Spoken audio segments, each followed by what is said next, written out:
नमस्कार दोस्तों, आप सभी का स्वागत है हमारे चैनल पर। आज की वीडियो में हम जानेंगे चार्टर एक्ट 1833 के बारे में। पिट्स इंडिया एक्ट 1784 का मुख्य उद्देश्य था भारत के अंदर ईस्ट इंडिया कंपनी पर ब्रिटिश सरकार का नियंत्रण बढ़ाना, जो सफल नहीं हो पाया। इसके कारण इसके अंदर सुधारना की आवश्यकता महसूस हुई।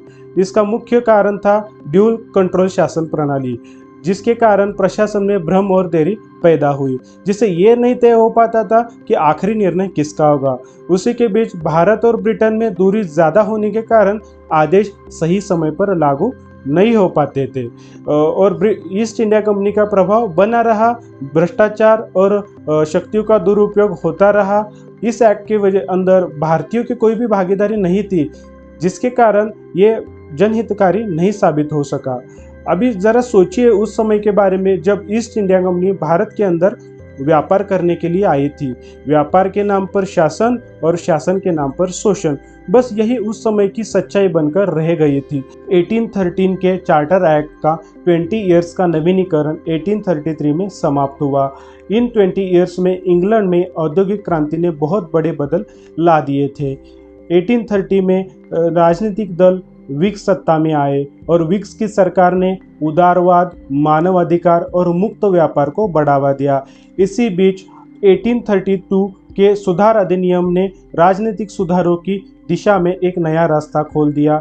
1833 से पहले भारत में कई कानून इतने अपूर्ण थे कि विशेष मामलों में कौन सा कानून लागू होगा ये तय करना मुश्किल हो जाता था, और इसी कारण 1833 के एक्ट का जन्म हुआ। इसी माहौल में 1833 में ब्रिटिश संसद ने ईस्ट इंडिया के चार्टर की समीक्षा की और कुछ लोग इसे खत्म कर देना चाहते थे, लेकिन ब्रिटिश संसद ने इसे जारी रखने का फैसला लिया एक नए आधार पर। इस अधिनियम ने यूरोपीय लोगों द्वारा भारत के कॉलोनाइजेशन पर लगी कानूनी बाधा को हटा दिया, जिसने शासन करने में एक बहुत ही बड़ा ढांचा प्रदान किया, और इसी के साथ ईस्ट इंडिया कंपनी के व्यापार को पूरी तरीके से खत्म करके इसे पूर्णतः एक प्रशासनिक संस्था बना दिया। ईस्ट इंडिया कंपनी का चाय और चीन के साथ व्यापार पर एक अधिकार था, उसे भी खत्म कर दिया गया। ये एक बहुत ही बड़ा और क्रांतिकारी कदम था। बंगाल के गवर्नर जनरल को पूरे भारत का गवर्नर जनरल बना दिया गया, और इस पद को संभालने वाले पहले व्यक्ति थे लॉर्ड विलियम बेंटिक।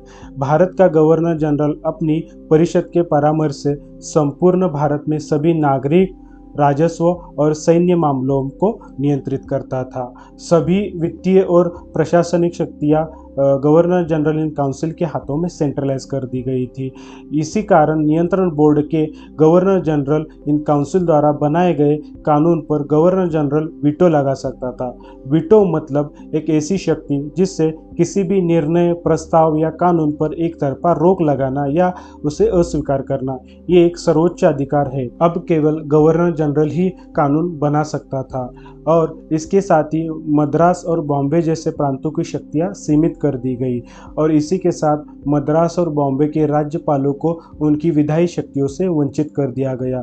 इसी बीच एक बहुत ही ऐतिहासिक कदम उठाया गया, लॉ कमीशन की स्थापना। इसके पहले अध्यक्ष बने लॉर्ड थॉमस बेबिंगटन मकाउले। इसी आयोग ने आगे चलकर भारतीय दंड संहिता की नींव रख दी, जो आज भी हमारे कानून का आधार है। पहली बार भारत के कानूनों को संहिताबद्ध करने के लिए विधि आयोग की स्थापना का प्रावधान किया गया, और यहीं पर भारत के अंदर एक समान प्रशासन की नींव रख दी गई, और इसी वजह से 1833 चार्टर एक्ट भारत के संवैधानिक इतिहास का एक बहुत ही बड़ा मील का पत्थर साबित हुआ। इस एक्ट ने समानता का सिद्धांत दिया।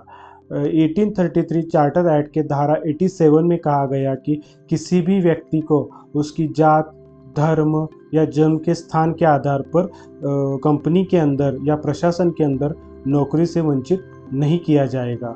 हालांकि ये केवल कागजों तक सीमित रहा, लेकिन यह विचार अपने आप में समय से बहुत आगे था।